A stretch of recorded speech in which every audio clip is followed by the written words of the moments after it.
Um mecânico, por exemplo, que não se aprimorar ou ceder à tecnologia, pode ser substituído pela mesma tecnologia, mesmo que seja um trabalho manual? Isso já está acontecendo, né? Com o mecânico, com os operadores de máquina, nas fazendas de soja no Brasil, as máquinas já são máquinas autoguiadas, no geral ainda não são autônomas, mas são autoguiadas, ou seja, não tem ninguém pilotando uma cortadeira, uma colheitadeira, né? Então, corre sim o risco. A gente não pode ser ingênuo, por outro lado, de imaginar que é só uma questão de requalificação, é só uma questão de melhorar os currículos e adaptar os currículos. Não é só isso, não é suficiente. Isso é absolutamente necessário, mas não dá conta de tudo, porque a mudança será severa. Então, aqui entram, sim, as políticas públicas, tem discussões sobre novos sistemas de distribuição de renda, como renda básica universal, tem discussões sobre estratégias de estímulo a profissões ou a trabalhos que são intensivos em mão de obra. Por exemplo, a agricultura familiar orgânica, né? A Prefeitura de São Paulo tem um exemplo já antigo, sensacional. Ela colocou uma política pública municipal que mais do que 30%, acho que mudou agora recentemente essa cota, da merenda, em termos de hortaliças e tal, tem que ser comprado de pequenos produtores familiares orgânicos. O que isso gerou? Um cinturão verde, Ibiúna, Vargem Grande, Cotia, em torno da cidade de São Paulo, numa produção que é familiar, que é intensiva em mão de obra. Se a pessoa quiser dobrar a produção dela, tem que praticamente dobrar o número de pessoas, então ela gera emprego. É favorável à questão de sustentabilidade ao meio ambiente e à saúde, à medida que não usa agrotóxicos. Então, as políticas públicas, elas podem, digamos, junto com essa questão da educação, é o que fará a diferença, sabe? É o que fará a diferença. Então, no fundo, não tem uma solução mágica, tem um conjunto de soluções. Os professores podem ser substituídos pelas máquinas? Se não houver mudança, em parte, sim, né? Nessa pesquisa do Fórum Econômico Mundial, daria para uma outra conversa, né?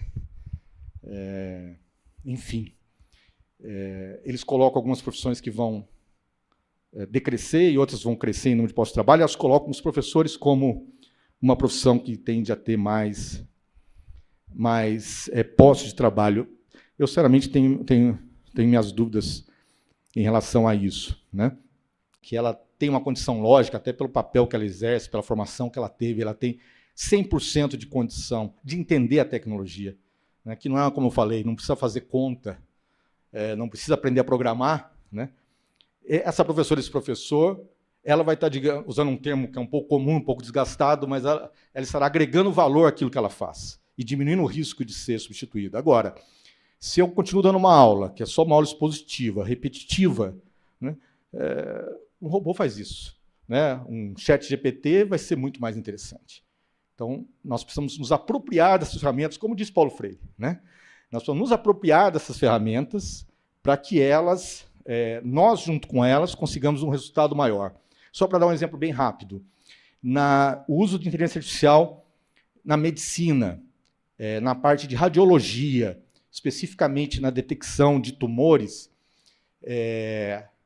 os números não são exatos, mas assim, um médico ou uma médica muito bem capacitada, muito experiente, tem, numa determinada situação, uma precisão de 92%. 92% dos casos ele acerta no diagnóstico. Um sistema dos que já tem hoje, atuando sozinho, né, um sistema de IA, tem tipo 95%. Ou seja, nessa aplicação específica, a tecnologia já está mais precisa do que estudos de caso. Basicamente, duas questões. Uma é o que a gente chama de transformação digital, que é o nome que se dá a essa adoção de tecnologias pelas escolas, pelas universidades, pelos governos, pelas empresas, pelas organizações diversas, usando essas tecnologias para resolver alguns problemas que antes não eram possíveis de serem resolvidos sem ela, ou para conseguir certos ganhos que antes não eram viáveis sem a tecnologia. Então, é isso que se chama de transformação digital, quando a gente não é a tecnologia pela tecnologia, mas a tecnologia aplicada, né, num contexto de trazer algum benefício ou reduzir algum problema. Então, isso é um foco do Observatório do Futuro do Trabalho.